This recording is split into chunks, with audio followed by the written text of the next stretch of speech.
téléspectateur yu ITV di nuyu di leen ziar am mbégte dellu si fii tey jii ñu am mbégte dellu si waat fii ginnaaw sacre équipe nationale du Sénégal moo tax tey ñu am mbégte dalal Moussa Ka nekk psychologue conseiller lu ñu waxtaanee lépp lu jëm ci wàllum équipe nationale du Sénégal sacre bi nan nañ ko mën a jàngatee ci wàllum xeltu ndax Moussa Ka dinañu wax mobilisation bi nga xamante ni moom la Sénégalais mobilisé autour des Lions du Sénégal danañ ko mën jàngatee muy wàllum tamit politique gis nañ ñi nekk ci pouvoir bi opposition bi ñoom ñëpp ñu ànd nekk benn loolu yëpp Moussa Ka dina ko yaatal ci bile émission Moussa Ka maa ngi jàmm ci plateau Kenno Askan Wi fii si ITV. maa ngi lay nuyu El Hadj Malick di kontaan une fois de plus ci invitation bi di nuyu seen directeur général di nuyu seen spectateurs yëpp seen téléspectateurs yi. kon tey campagne décor bi équipe nationale nañuy waxtaanee victoire bi ba léegi yaa ngi koy savouré. waaw maa ngi koy savouré comme sénégalais yëpp. yaakaar naa fan yi moom mënuñu waxtaan lu dul loolu. parce que c'est une actualité qui s'impose. oui te di kontaan effectivement yéen tamit seen capacité à saisir l'actualité et discuter sur ces questions-là. oui waaye da nga may tuuti rek avant may dem si débat boobu. si analyse psychosociologique bu may woo. di am rek une pensée pieuse à nos jàmbaar. yu nga xam ne récemment ils ont disparu.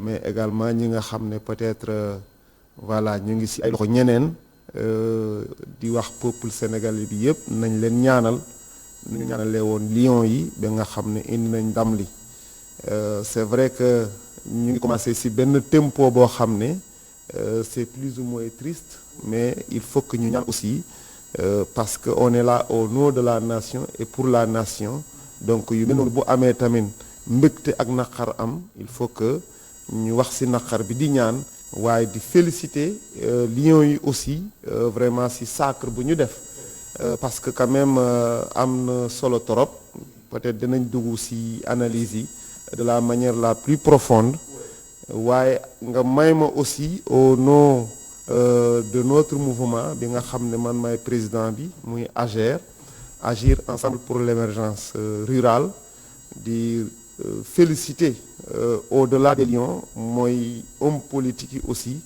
mi nga xam ne saisir nañ occasion bi pour se retrouver autour de l'essentiel yaakaar naa am na solo te am na importance donc xam naa dañuy dugg ensuite ci analyse. mu nekk lu am solo mbir mi dimanche la woon juróom-benn fan ci weeru février atum 2022 at bi ñu nekk ca Yaoundé Sénégal gañu Égypte ci tir au but ñu ñëw gaynde yi ñëw altine ñu dalal leen ci aéroport Léopold Sédar Senghor ba Palais mbooloo gu takku démb aussi président Macky Sall jox leen ay raay yu am solo neexal leen dañuy dellusiwaat ci cérémonie bi nga xamante ni dem ci ngoon la woon ca palais présidentiel ànd ci ak Omar Kane ak Souleymane Diallo mi nekkoon ci caméra bi. ñoo diggoon njiitu réew mi Coupe d'Afrique bi indi nañ ko ab trophée ak ay médailles.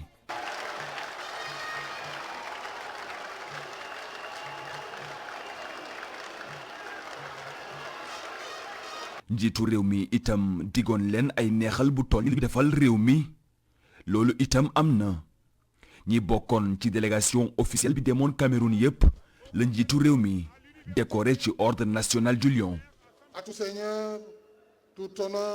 ku def lu rëy am lu rëy ngir delloo leen jukkal ci li ngeen defal réew mi jël naa dogal décoré ñi bokk ci délégation officielle bi yépp ci ordre national du Lion. ñi am ay grande croix ñeneen ñi commandeur wala officier dans l'ordre national du Lion. Monsieur Sadio Mané, nous vous faisons officier de l'ordre national du Lion. ginnaaw décoration yu symbolique yooyu njiitu réew mi jox ñëpp ñi bokkoon ci délégation bi ku nekk prime bu 50 millions ak ñaari terrain. En témoignage de gratitude et au nom de la nation. ci tur askanu Sénégal yépp joueurs yi ak ñi bokkoon ci délégation officielle bi yépp ku nekk dina jot prime bu juróom fukki millions ci suñuy koppar benn terrain bu 200 mètres carrés fii ci Ndakaaru ak beneen terrain bu 500 mètres carrés foofu sa Diamniadio ndax ñu am cité de la Tanière ngir fàttaliku Coupe d'Afrique bi ngeen indi réew mi. En souvenir de ce premier sacre à la CAN.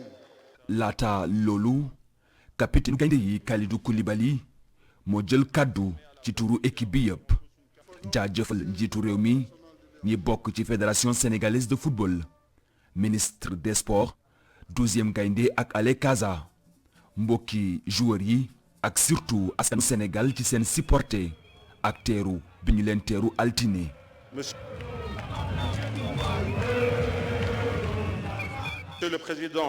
ñu ngi jaajëfal bu baax askanu Sénégal ci li ñu doon supporter ñëpp a taxaw di ñu gunge depuis commencement tournoi bi ñoom ñoo tax ñu am ndam lii seen taxawaay ak seen ñaan teeru bi ngeen ñu teeru démb ëpp na li ñu doon yaakaar.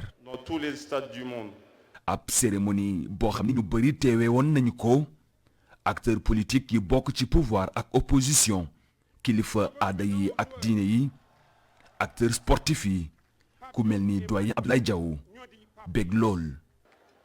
mais président Macky fi may daaneele li ma gis démb nga def ko président Senghor mënu ko président Abdou Diouf mënu ko président Wade mënu ko ci biiwu Sadio Mané bi tëb bi nga tëb.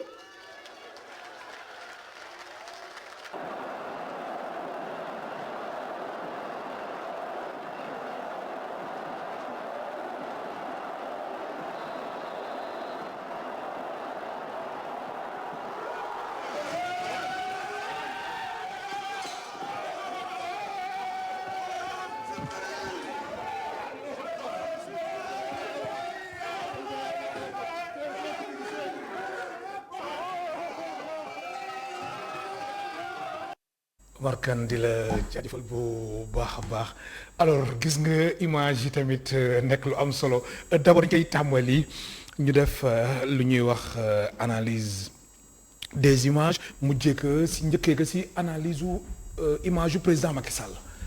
waaw analyse bi. en tant que président de la République ñu gis ko maanaam mu tëb. waaw kontaan. voilà bàyyee ko bu baax a baax. non c'est extraordinaire. day wone rek le sentiment national. Ouais. ak le sentiment patriotique. lu mu mun a def. parce que ce sentiment là waxul ak xel bi waxul ak posture bi waxul ak statut nit ki.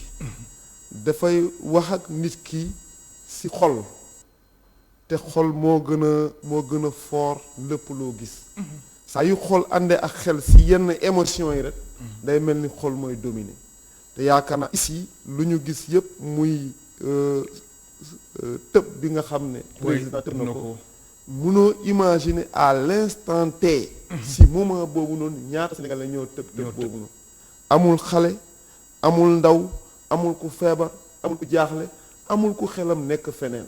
mais si sur le plan psychologique lan lay tekki yow mi nga xamante ni sa xam-xam dafa màcc ci wàllum psychologie nga nekk psychologue conseil lay tekki loolu.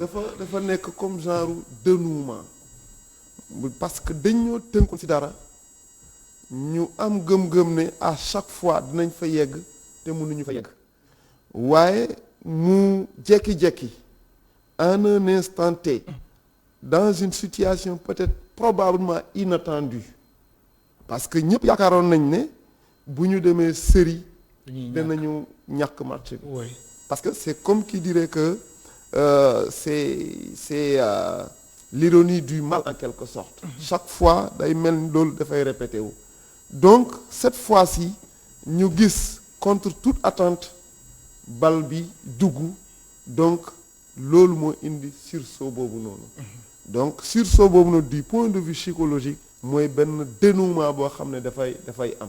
Très bien. parce que boo gisee ñenn ñi di crise cardiaque wala ñuy xëm wala ñu dund yenn situation yi moment yooyu noonu parce que ce sont des moments exceptionnels yi nga xam ne moom mooy ñëw ci nit ki. Très bien. donc du mun a contrôler ci boppam comme ni mu ko waree. très bien beneen image bu ñuy commenter moom mooy xale bu jigéen bi di Aïcha Fadé dëkk bokki jaawe gis nga image bii nii mi mu nekk États-Unis tey la war ñëw Sénégal te sax ITV rajo dem nañ si kër waajuram defal fa dem amal fa reportage alors image bi Moussa Ka nan nga koy jàngatee. Image exceptionnelle aussi. Je salue au passage monsieur Alioune Sall bi nga xam ne sama xarit la ak maire bokki jaawe image bi nii c'est une image exceptionnelle. def na le tour pratiquement du monde, def na le tour du Sénégal. Parce que boo xoolee bu baax. nu mu kiiwee loxo yi expression de force. Expression de force ak expression d'attaque bi nga xam ne moom la def. mais aussi comme un lion en quelque sorte. comme un lion. comme un lion. J'allais dire comme une lionne. bien sûr comme une lionne oui. waaw day wane ne les ressources yi nga xam ne moom la génnee daf ko génnee au plus profond d'elle-même. et loolu c'est extrêmement expressif. c'est une belle image. une image vraiment à valoriser te gis naa ne Sénégalais valoriser tey sax moo nekk à sa juste valeur. tey rek moo nekk si une. à sa juste valeur effectivement. image bi valoriser nañ ko à sa juste valeur. et c'est extrêmement important. alors suñu demee ba victoire wu équipe nationale du Sénégal et Sénégal nekk champion d'Afrique bàyyiwul mag bàyyiwul xale yu ndaw yi sax comme ku si mel ni Aïcha Fadé ñoom ñu ngi si biir. loolu aussi di signifier que ni équipe nationale nekk na li nga xamante ni mën na yóbbu ku nekk mën na yëngal ku nekk. mooy li ma doon wax léegi xam nga le sentiment national ak le sentiment patriotique maanaam gëm-gëm. ci bokk bu nga bokk fenn.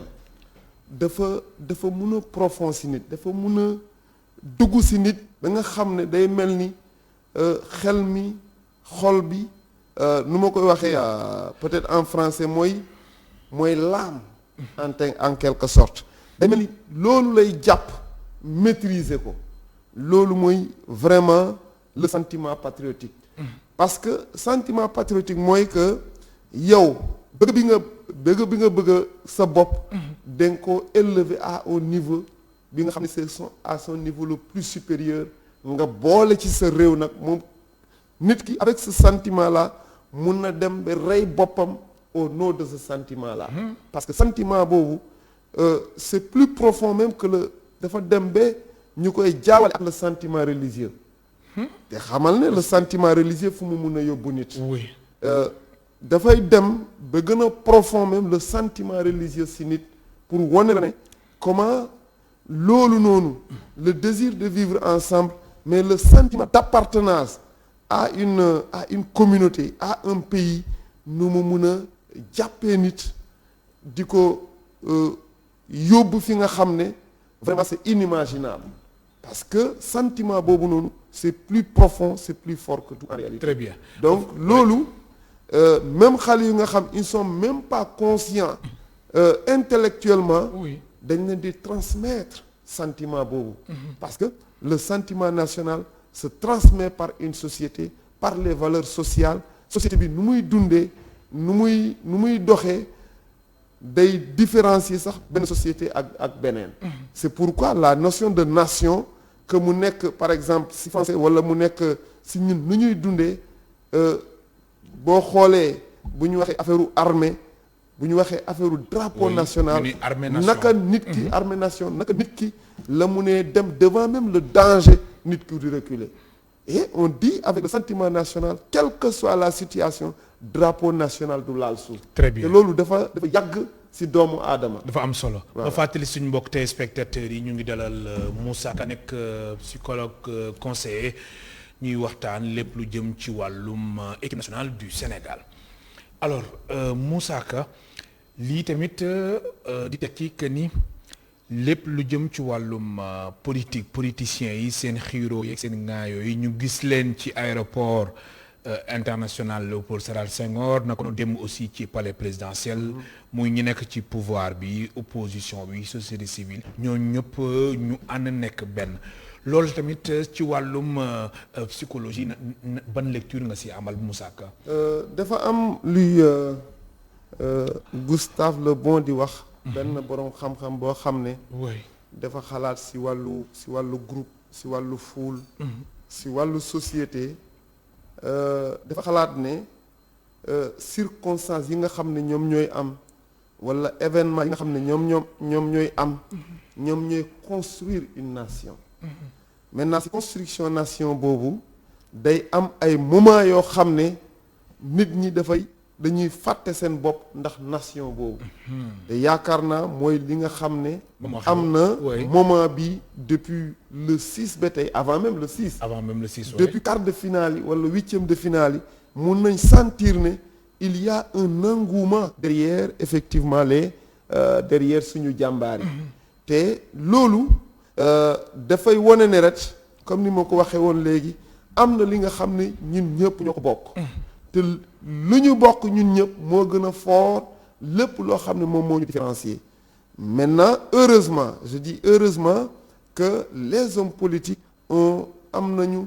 ce sursaut national là et ce sursaut patriotique là bi nga xamee ne ñoom fàtte nañu seen bopp fàtte nañu seeni parti fàtte nañu seen coalition yëpp ñu tourner autour justement de ce qui nous lie nous tous mooy ce sentiment national là mais cette volonté également de vivre ensemble dans une nation dans un état bi nga xam ne moom mooy le Sénégal donc loolu mooy li ma doon wax léegi sentiment boobu amul dara lu mu yemal amul dara li nga xam ne moom la tollool mooy loo xam ne bu ñëwee moom comme niñ koy waxee souvent peut-être expression bi mun na bañ a jub mooy jinne bu bëggee Dakar ku yéeg daanu donc état Sénégal bu ñu soxlaa nation sénégalaise bu ñu soxlaa lépp loo xam ne war nañ ko mun a jàpp wala jàpp nañ ko war nañ ko dépasser pour effectivement se retrouver autour de l'essentiel bi loolu wane na ne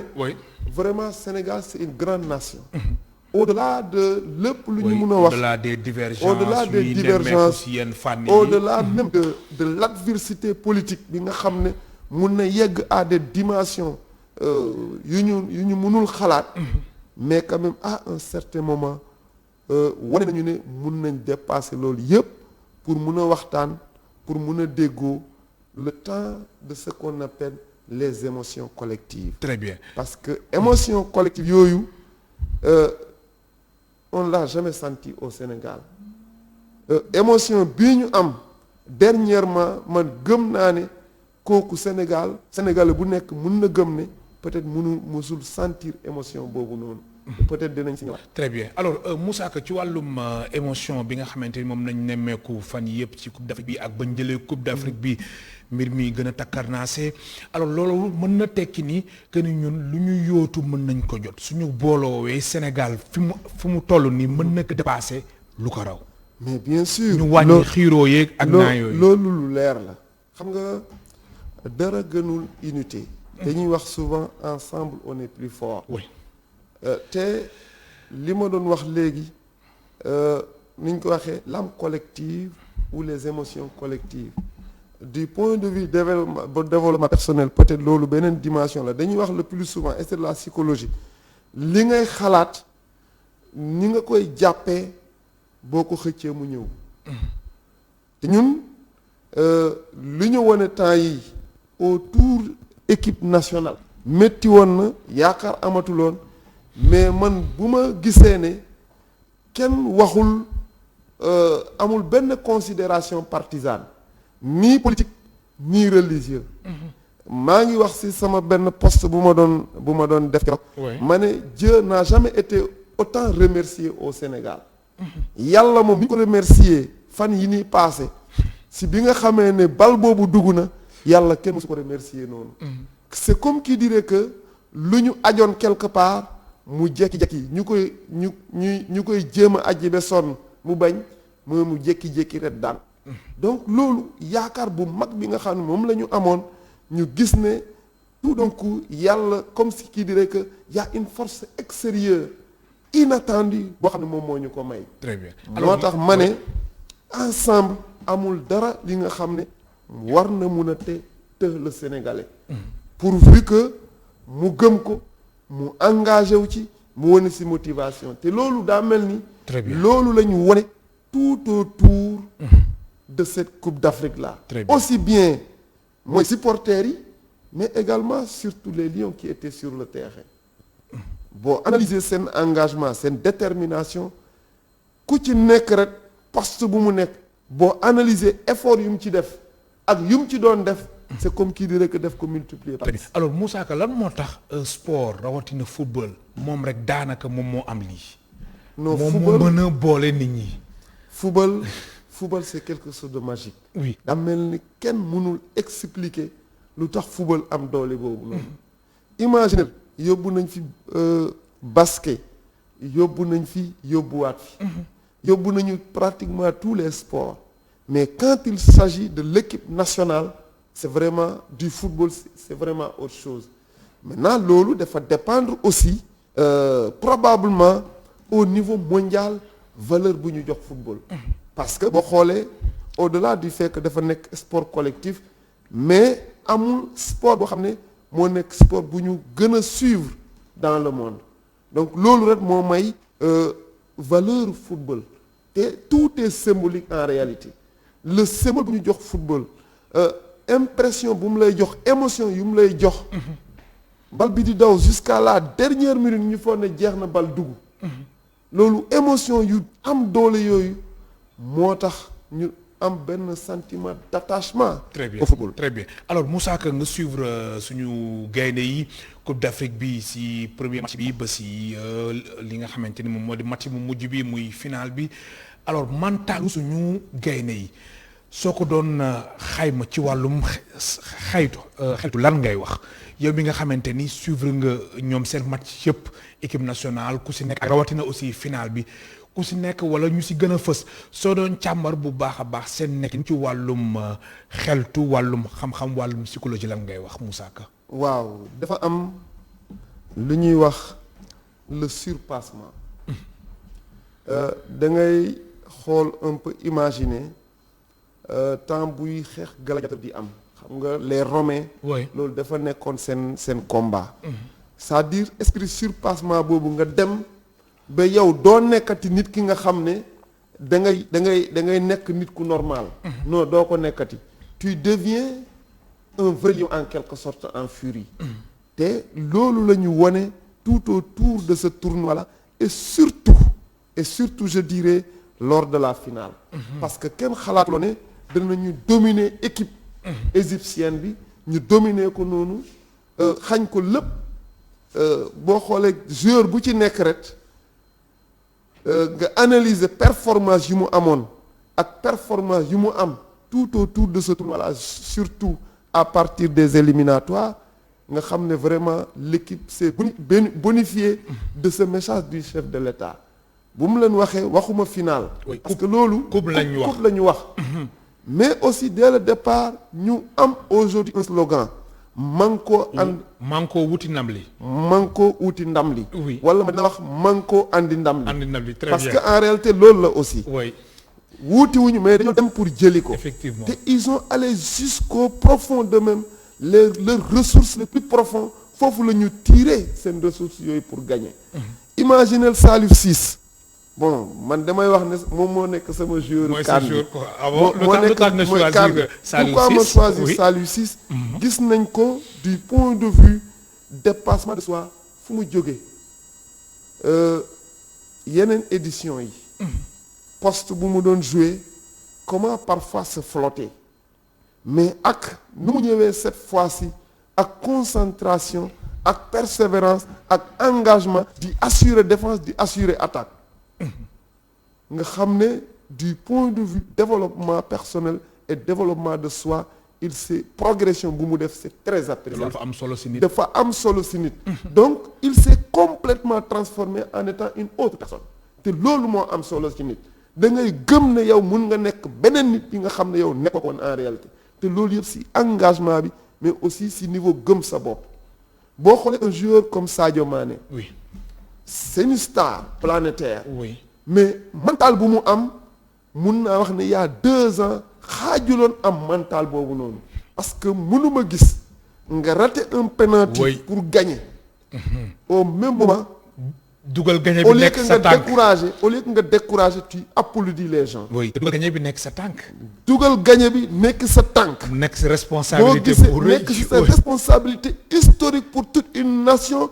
pendant plus de xaw ma ñaata 33 éditions. Oui. ñuy ut cette coupe là mënuñu fexe ba am ko yow ñu ne la yaa ngi doog a raté penalty ñu ne la boo ratee c'est fini boo dugalee. oui raté match nul dugal gagné dugal gagné parce que bu raté woon moom gëmat moo dañu gagné parce que ce serait un découragement total. mais mental boobu mu am concentration bu mu am ak dóor bu mu dóor bal bi nga xam ne am na détermination mais mentalement il est devenu extrêmement fort. kon te su ma Algériens yi bu ñu doon gagné Égyptiens yi non wala Algérie en bi passé. en 2019 bu ñu doon gagné ils nous ont gagné sur le mental. Cameroun bu ñuy gagné en 2017 ils nous ont gagné sur le mental. donc l'équipe s'est bonifiée de son mental te loolu c'est extrêmement important. quand tu vois un jeune comme Abdou Diallo mu tee Mo Salah ba waa ji amatul fenn fa nga xam ne mun na fa jaar. nga gis un Kalidou Koulibaly mënuma sax citer. oui parce que chacun de ces lions là a montré en réalité qu'il était un vrai lion. très bien te loolu engagement patriotique ak sentiment national bi nga xam ne ñoom xam nañ ne tey Sénégal yépp amul kenn koo xam ne nekkul seen gannaaw. parce que ñoom tamit dañuy gis les réseaux sociaux. très bien dañuy suivre commentaires yi. donc loolu c'est extrêmement important du point de vue de l'esprit d'équipe mais également du point de vue de l'engagement et du surpassement de soi. très bien ma fàttali suñu mbokk téléspectateurs yi ñu ngi dalal Moussa Ka psychologue conseiller xam-xamam màcc ci wàllum xel toog yooyu moo tax mu ñuy càmbar lépp li jëm ci wàllum équipe nationale taxawaay bi nga xamante ni moom la askan bi taxawu foofu sax dañ fay taxaw tuuti Moussa Ka la ndax lu ñu dese ci ay simili bëriwul alors gis nañ mbooloo gu takku xam naa ni suñu réalisateur bi di Mansa wane woon naka sànq dinañ ko wane waat mbooloo gu takku lool macha allah topp équipe nationale jugee di dox am na ñu nekkoon ci oto mais ñu ci ëpp ñu bëri dañu dox aéroport ba palais présidentiel. Malick te yëguñu fuy metti yëguñu Elhadj dara ndax lépp ndax mbégte. Elhadj loolu c'est extrêmement fort xam nga li ko waral mooy que ne loolu lay benn boroom xam-xam di wax oui moo nekk nii image yaa nekk la nii l'âme des foules lii boo ko gisee rek oui man dama daje ak ay jeunes côté Cyprès ñu ne dañuy laajte fan mooy comment ça s'appelle Mariste Mariste lañ jógee ay xale yu ndaw dox ba si presse dox non dox ba aéroport dox ba aéroport ñu war a ñibbisi presque mu fekk guddi na xamuñ sax fan lañu war a jaar loolu c'est extrêmement fort loolu mooy loolu équipe nationale rek moo ko mën loolu équipe nationale rek moo ko mën oui ma gis sama benn gaayen boo xam ne bu bal bi duggee dafa jooy comme xale te magu te magu jëm dafa jooy di yuuxu comme xale au village nit ñi nga xam ne mosuñu intéressé aussi football bu match bi pare dañ ma doon woo di ma féliciter ma ne leen man lan laa def ba ñu may féliciter oui c'est pour wane ne rek comment ce sentiment boobu noonu par principe de contagion parce que émotion dafay contaminer comme virus wala comme microbe dafay contaminer muy law ba à un moment te nit ñi am le même sentiment te sentiment yooyu mooy tax ñoom ñuy dox di dem te doo xam sax foo jëm mun nga dox des dizaines de kilomètres mu ngi mel ni yow da nga déplacer 1 kilomètre jour boobu man ci sama bopp dama gën di dox ak samay nit te xamuñu sax bu ñuy jëm. waaw l'essentiel c'était de sortir. dëgg la de loolu bëri c'était de sortir moroom ñi nga xamante ni dañu génn xamuñ sax fu ñu génn di dem ndax lépp mété xamuñu fu ñu jëm parce que li ngay sentir et merci je dirais aux Lions. oui merci pour ce sacre là l'attente a été extrêmement longue. oui mais lu ko jar moo ko jar en réalité peut-être bu teeloon ñëw lii yëpp duñu ko sentir. effectivement xaar bi dafa yàggoon. xaar bi dafa yàgg.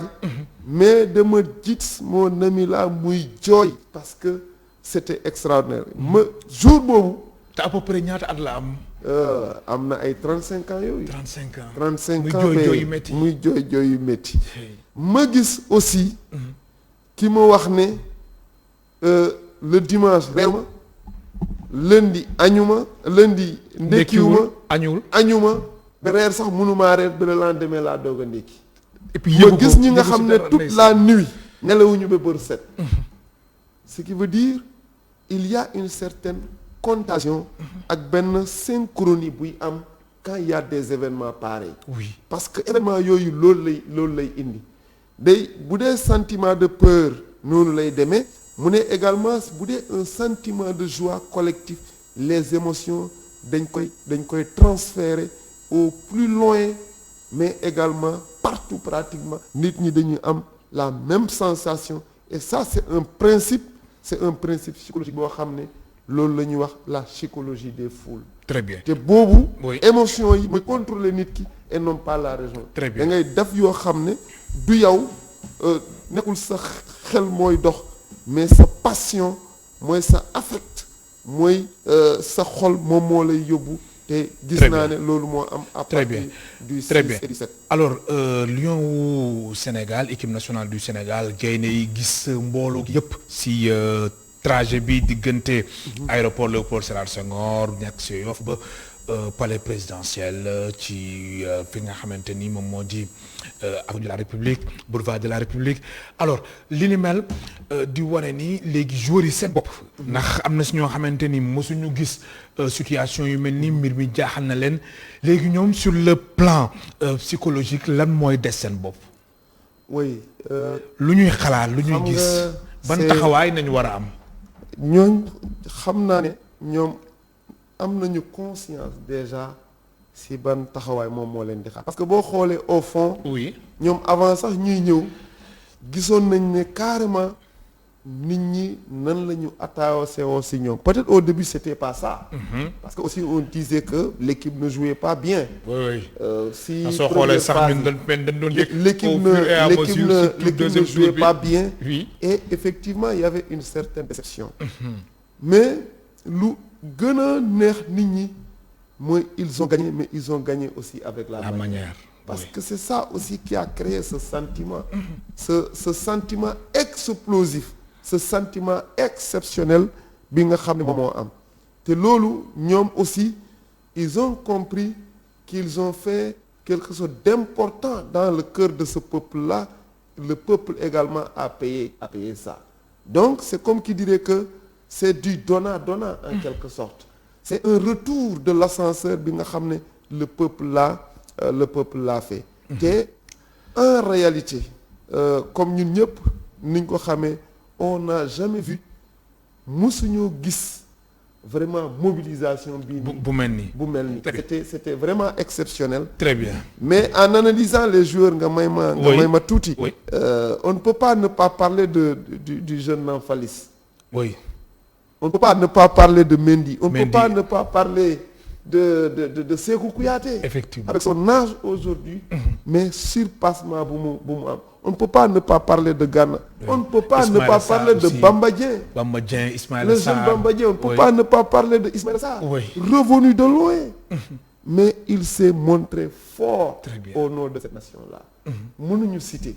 Parce que boo citer rek da ngay juum. Am na solo. Mais en réalité Diédhiou Famara Diédhiou. Ils ont été tous exceptionnels. Effectivement. Et ça, la satisfaction qu'ils ont donnée, c'est à la hauteur de cette satisfaction-là la ñu gis ne le peuple là. Justement. Comme un seul homme. Justement. c'est les a accueillis. Très bien. Mais également mu jox leen li nga xam ne moom la ñu yelloo. Très bien foofu sax laa jëm ak raaya nga xamante ni comme sànq nu ñu ko gisee si reportage bu Omar Kane. Compte rendu bu Omar Kane jëm tamit si président Macky Sall neexal yu mu leen jox. yow mbir mi dara bettu la si. non dara bettu ma en réalité. si neexal yi. Peut-être on est très surpris par la somme ñu bëri ñu ngi wax ne. oui ndax commentaire yi commencé voilà si somme. pourquoi autant d'argent parce que voilà ñii ni ils ont déjà de l'argent mais dama gis xaalis mënul fay ñoom lu ñu def. c'est pas une question d'argent bu ñu leen joxoon 100 millions peut-être war na ko mun a jaar. mais le symbolique aujourd'hui le Sénégal champion d'Afrique. Mais imaginez du point de vue symbolique da ngay dem aux États-Unis nga gis gars yi nu ñuy jubilé nga dem France nga dem Mauritanie. Oui. nga dem même en Côte d'Ivoire des élèves. Oui. di manifester au nom de cette victoire inédite. Donc loolu pour man 50 millions jar na ko ak lépp li nga xam ne. oui ab lépp li nga xam ne. lépp li nga xam ne defal nañ leen ko jar na ko. donc en réalité. ak terrain yi lañ jox ak terrain yi macha allah jar na ko en réalité c'est à la hauteur de l'exploit. c'est à la hauteur de l'exploit et yaakaar naa c'est le symbolique qui est le plus important. très bien aussi beneen même si 50 millions quand même voilà neex na bëri na. neex na am na solo au même moment gis nañ si réseaux sociaux yi. nit ñu bëri naan waaw jamono ji syndicalistes yi enseignants yi soxla nañ ko ñoom boobule ñu ngi toog di xaar. ndax coow li daal bëri na daal xam na ku nekk ak sa gis-gis. si fànn boobule. bu nekkoon si débat politique man boobu dinaa ci mun a prononcer wu mais comme. c'est pas un débat politique. du ma prononcer wu par rapport au syndicat. di wax ne rek état bi tamit na gën a bàyyi xel. ndax grève bi yàgg na grève bi yàgg na moo tax sax même parents d'élèves yi di woote. Union nationale des parents d'élèves marche je pense que samedi inchallah oui. et je suis convaincu que le chef de l'État dana leen recevoir. oui c'est ce qui est normal nag. parce que aussi les enseignants sont le socle de la conscience d'un peuple. parce que li ñuy wax nii yëpp bu amul des gens avertis yi nga xam ne danga di éduquer teg leen ci yoon dara du mun a nekk. très bien donc war nañ leen déglu war nañ leen bàyyi xel ci lépp li nga xam ne dans l'ordre du possible lu ñu leen mën a defal ñu tontu leen ñu waxtaan ak yéen parce que nag dañoo toll ci moment boo xam ne le Sénégal dañoo war a waxtaan. très bien nit ñi cette situation là war na mën a continuer même si le chef de l'État nee na dañuy takkaan ngemb yi mais yaakaar naa lii war nañu ci jëlee ay enseignements yu rëy. oui sur vraiment. les valeurs sociales. très bien ñu gën a déglu aussi les jeunes aujourd'hui les jeunes. ñu gën a leen déglu parce que gis nañu ñoom nan la ñu taxawee. équipe nationale jaral na leen lu nekk. oui donc tey yéeg si kaw garab yeeg. non c'est ma ne la yéeg si kaw étage yeeg. lu ñu gis c'est inimaginable. oui c'est exceptionnel. jóge si région donc quand une yeeg. situation exceptionnelle bu amee dafa war a installer quelque chose d'éternel dans ce pays-là.